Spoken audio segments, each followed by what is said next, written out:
Good morning, everybody. Been a long one already. Anyway, let's get started. I was going to do a different video. I decided I wanted to do something different today. I'm going to do what I'm going to call the top 5 handcuffs. What champions do I tend to handcuff to one another? What champions? And not just me, but I mean, I'm going to start this list, number 5, with a couple that I don't even think I have anymore. To be completely, perfectly honest, I don't even think I have them anymore. I still have Kale, but I don't have her. I fed her. So, as you can tell by the opening, this is Kale. Kale has some pretty remarkable feats. He has his poison, which everybody's aware of, but this one here is an AoE nuke. It hits everybody, and it has an extra 15% chance of doing critical, so you don't have to get the critical all the way up to 100%. You get up to about 80, and you're doing really well. And it fills his champion's turn meter by each enemy killed, so he gets to go again. This here, Kale, he's really, really good. So what can we do to make Kale even better as a starter? Well, we'll go into the index. Very first week, very first day, you're going to get Kale. It's one of them that you can choose. The next person, I don't want to say guy, is Maiden. Yes, I know she wears next to nothing, and that's not right. But she does the poison also, but more importantly than the poison, she does decreased defense. She attacks all enemies, AoE, big, decreased defense. You can pick her up right the very first week. So you have her a hair faster than, and when I say hair, I mean just a hair faster than Kale. AoE, decreased defense, it's out there for 2 turns. Kale whacks away for 2 turns. And I even think Kale is in here, isn't he? No, he's not a barbarian. Kale whacks away at him. And you now have the perfect combination for the first week of the game. You can pick her up. I'm going to try to do this off memory. I can't. My memory is really shit recently. If I'm not mistaken, is it the Deadlands? Yeah, right here it is. Go to the Deadlands and farm this till you get Kale or Maiden. It's easy to get there in the very first week. It's easy to farm this. And you will get her. And then you level her up. Get her the best gear that you got. And guess what? You've got a remarkable starting team. Decreased defense. And a nuke for the very first week. It doesn't get that bad. It doesn't get better than that. Now, once again, later on, it does get much better. So, speaking of a little later on, I wanted to pick on somebody that everybody's going to get. Because after this one, the handcuffs are going to be harder to get. But everyone gets Skye fairly early in the game. And she is a great person. All of our stuff is based on defense. We come to skills. We can see that it's based on defense. This is a revive. And this is a 4-turn revive, which is really good. 3-turn stun. She's going to stun all your enemies. She's the perfect setup for what you need to finish up a campaign. Once again, we're talking early game, but she's perfect to set up early campaign or finishing up campaign. And who do you handcuff her with? You can handcuff her with whatever DPS you get in the game. I know that a lot of people have gotten this guy here, Blade Master, and it's a perfect combination.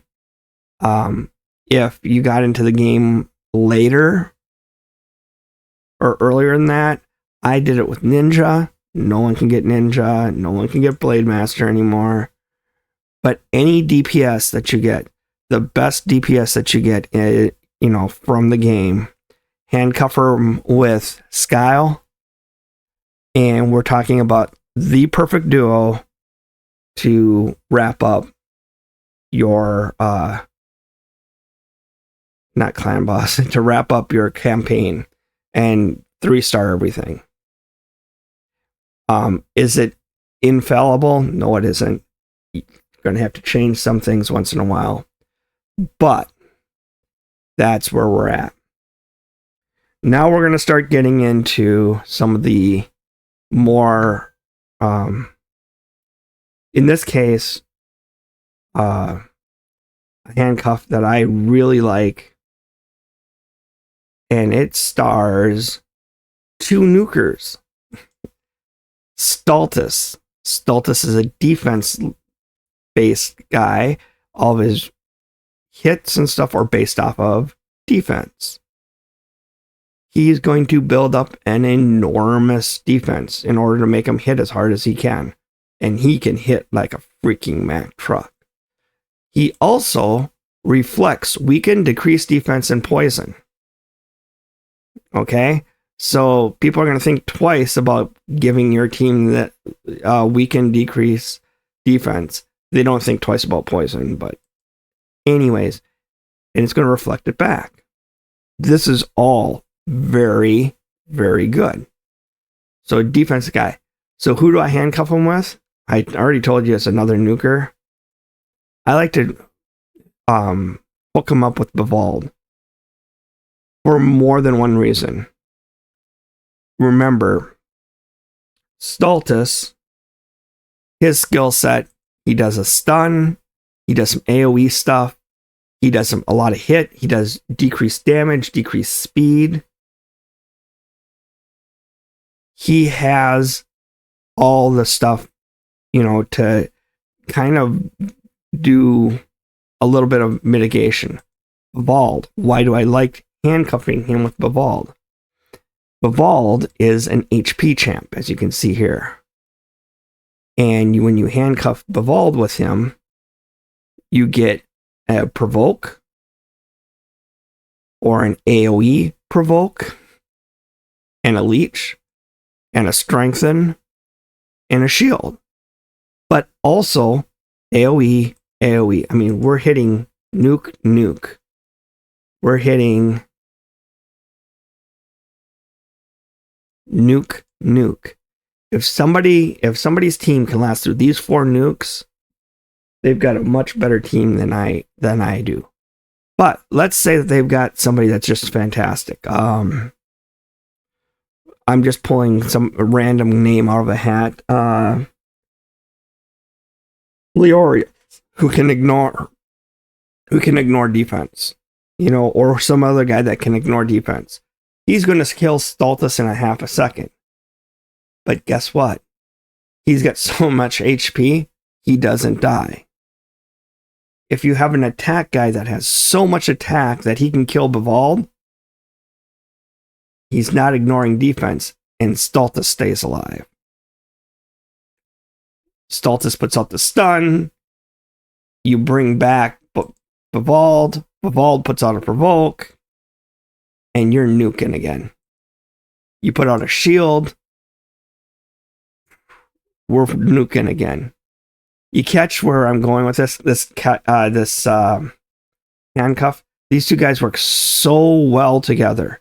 As a matter of fact, in my current hard Doom Tower, which I'm going to do immediately after this as we're closing, you'll see that those 2 guys are handcuffed together and working together on my current hard Doom Tower.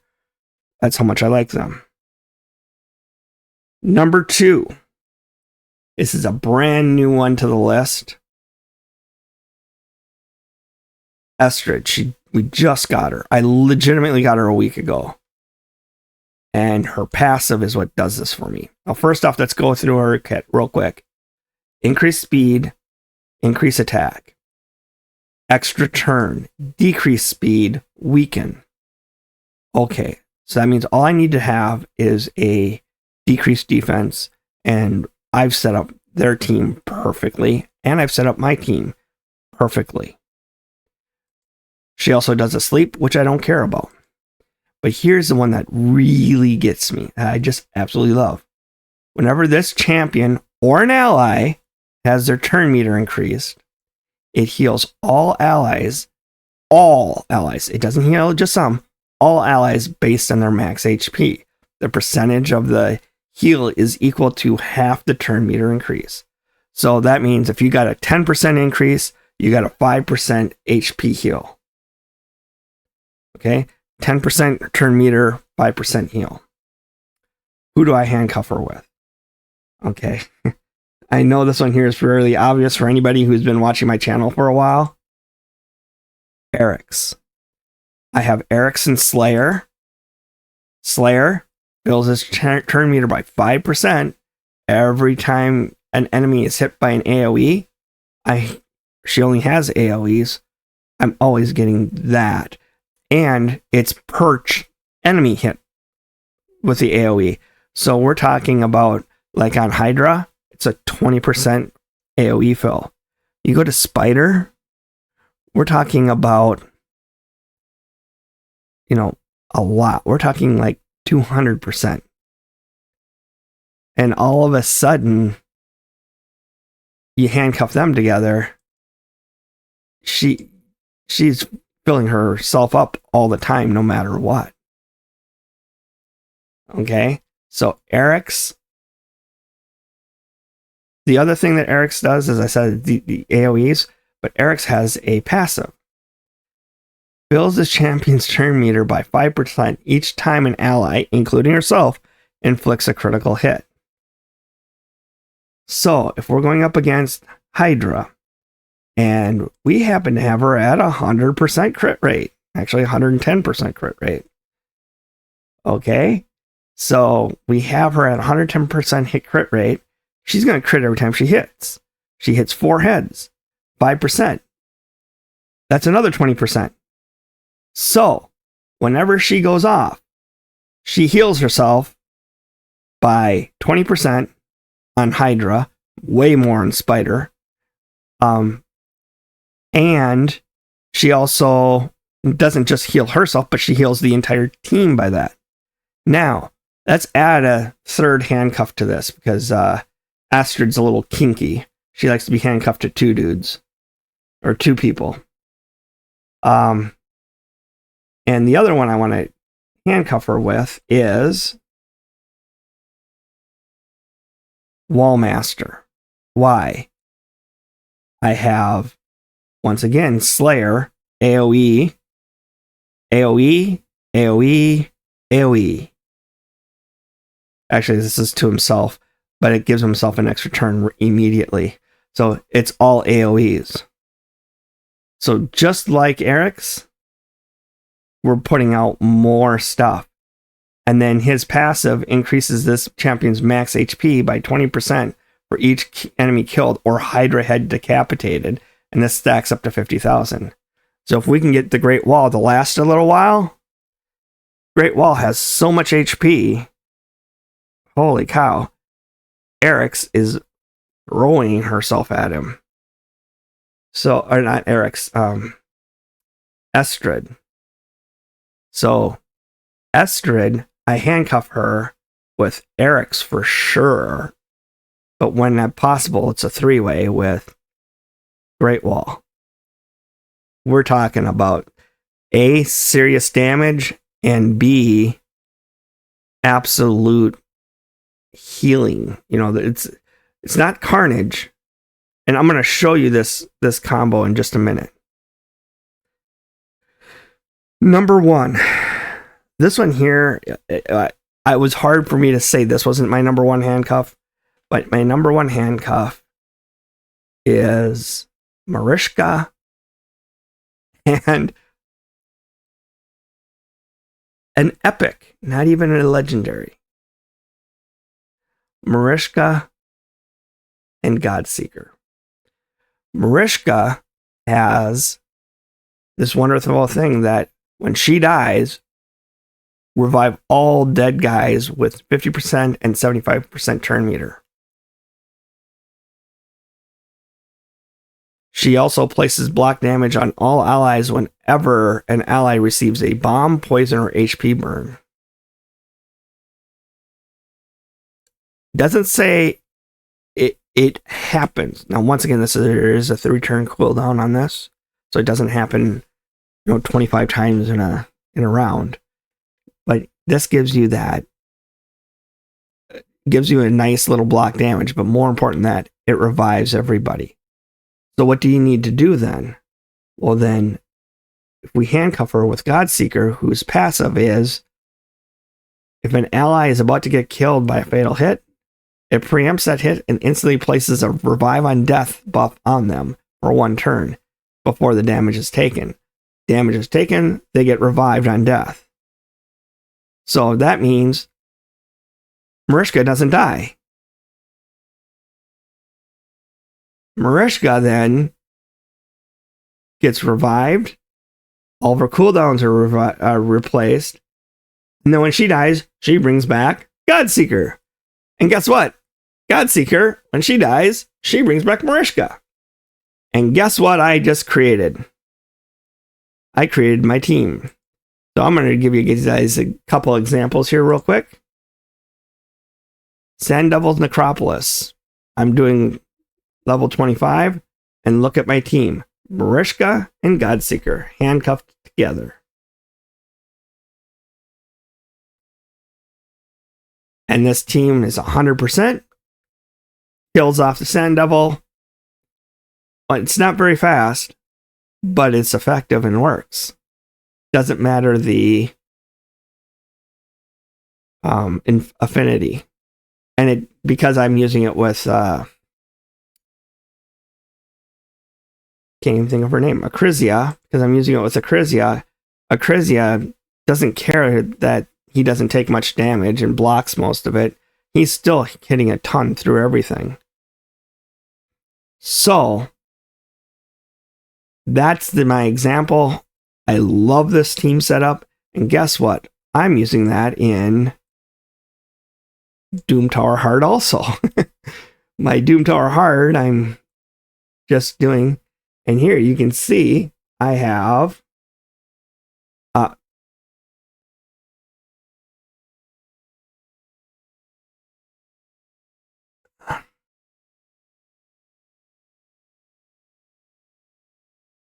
I have 2 of my teams together here.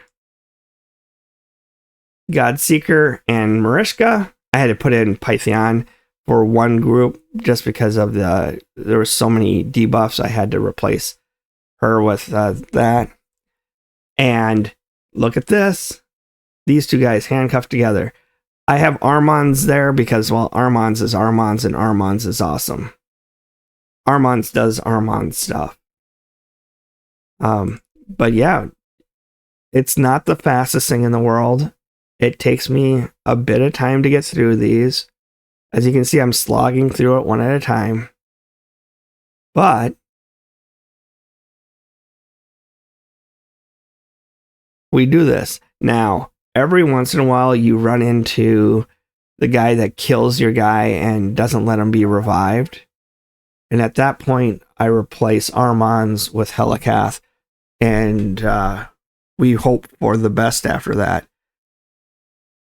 But generally, they don't even get a turn because Armands has got them stunned all the time. And if they happen to get through the stun, then the next thing that happens is they have to get past the Marishka Godseeker combo. So yeah, here you go. You can see that this is just plugging away. So that is my top 5 handcuffs, is what I'm going to call it. But teams, guys that I always try to keep together. Once again, this is my personal opinion. This is my top 5.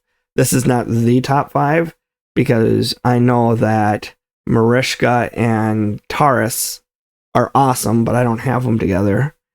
I know that